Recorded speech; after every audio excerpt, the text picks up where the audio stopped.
balloons, streamers, a cake. A surprise birthday party for my beloved husband. You meticulously planned every detail, eager to see his joyful reaction. Then, he walks in, but not alone. By his side, the ever-present work wife. The room falls silent. Smiles falter. The air thickens with a tension you didn't anticipate.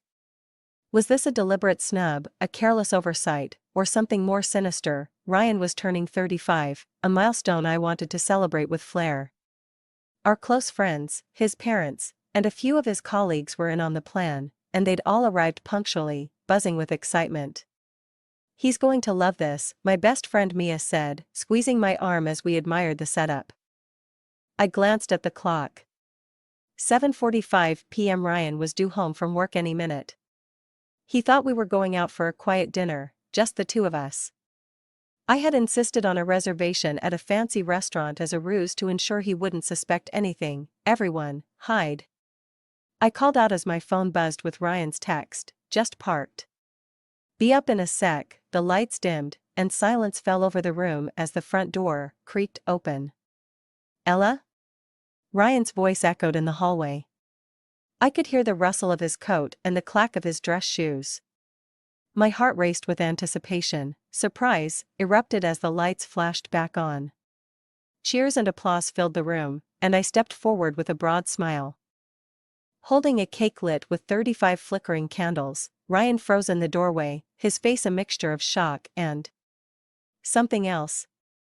Standing beside him was a woman. She was tall, with sleek auburn hair, dressed in a tailored blazer and pencil skirt. Her hand rested lightly on Ryan's arm. The room's jubilant energy shifted. An awkward tension swept through the crowd as eyes darted from Ryan to the stranger. I managed a smile, though my stomach churned. "Ella, this is Emily," Ryan said, his voice faltering. From work, Emily gave a polite smile, her cheeks tinged pink. "I didn't realize there was a party." Ryan mentioned dinner, and I offered him a ride since his car's in the shop. Murmurs rippled through the guests. Mia, ever protective, shot me a questioning glance. I waved her off subtly, determined not to make a scene. "Well, Emily, you're here now. Join us," I said, my voice bright but brittle. "We have plenty of food and drinks." Emily hesitated, then nodded. "Thank you. That's very kind." Ryan stepped forward, and the party slowly resumed its rhythm. Friends and family clustered in small groups, chatting and laughing, though the initial warmth had dimmed. I busied myself with serving drinks and appetizers, dodging curious glances and whispered speculations. Ryan's demeanor unsettled me. He seemed distracted, barely engaging with our guests, his eyes flicking to Emily more often than I liked. She, in turn, seemed uncomfortable, clinging to the periphery of the room. "What's going on?" Mia hissed, cornering me near the kitchen. I shook my head, forcing a smile. "It's nothing. Just awkward timing." Mia frowned but didn't press further. As the evening wore on, I struggled to keep my composure. Ryan and Emily stood together by the window, speaking in low tones. It felt like the party was happening around me, not with me. The celebration I'd meticulously planned had become a stage for an unspoken drama. By the time the cake was cut and the candles blown out, I was running on fumes. Guests began trickling out, each offering polite thanks and warm wishes. Ryan's parents were among the last to leave, their gazes heavy with concern. "Great party, sweetheart," Ryan said as he shut the door behind the final guest. His words felt hollow, a formality rather than genuine appreciation. I crossed my arms, leaning against the kitchen counter. Emily seemed surprised to be here. He ran a hand through his hair, a nervous tic I'd come to recognize. "It was an accident. She offered me a ride, and I didn't think to." "I didn't know you'd gone to all this trouble." My chest tightened. "Ryan, this wasn't just trouble. I planned this for weeks." "And you brought your work wife to your surprise birthday party?" His brow furrowed. "Work wife? That's not fair. Emily and I are friends." "Friends?" I scoffed. "Friends who exchange those lingering looks all evening?" My voice rose, betraying the hurt I'd tried to suppress. Ella, you're blowing this out of proportion, he said, his tone edging toward exasperation. Am I? I snapped. Because it didn't feel like a celebration tonight, Ryan. It felt like I was intruding on something between you and her. His silence spoke volumes.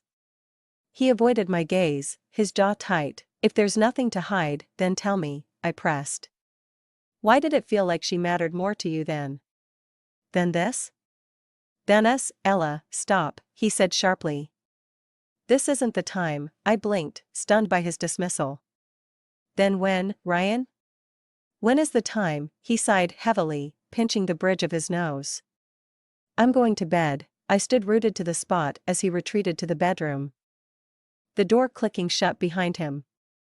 The festive decorations felt like a cruel joke, mocking the shattered remains of the evening. Tears pricked my eyes, but I refused to let them fall. Instead, I grabbed a garbage bag and began dismantling the party.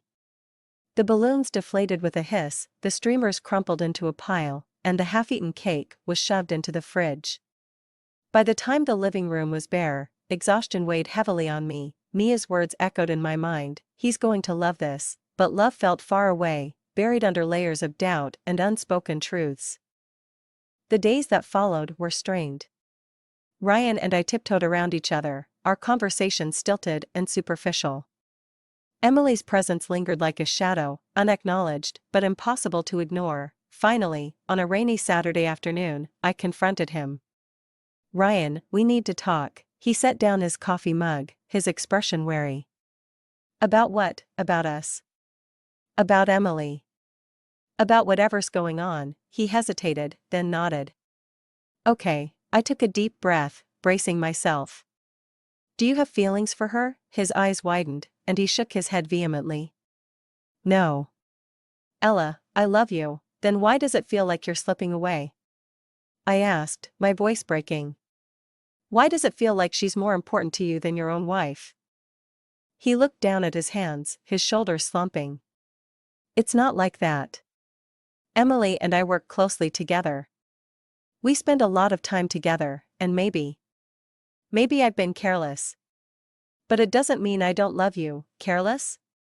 I repeated, bitterness lacing my tone. Ryan, bringing her to your birthday party wasn't careless. It was thoughtless. And it hurt, I know, he said quietly. And I'm sorry. Silence stretched between us, heavy with unresolved tension. I need more than sorry, I said finally. I need to know that you're committed to us, to fixing this. He met my gaze, sincerity shining in his eyes. I am, Ella. I promise. It was a start, but trust, once fractured, takes time to rebuild. And as the rain tapped against the windows, I realized that love, like a surprise party, required effort, intention, and a willingness to weather the unexpected.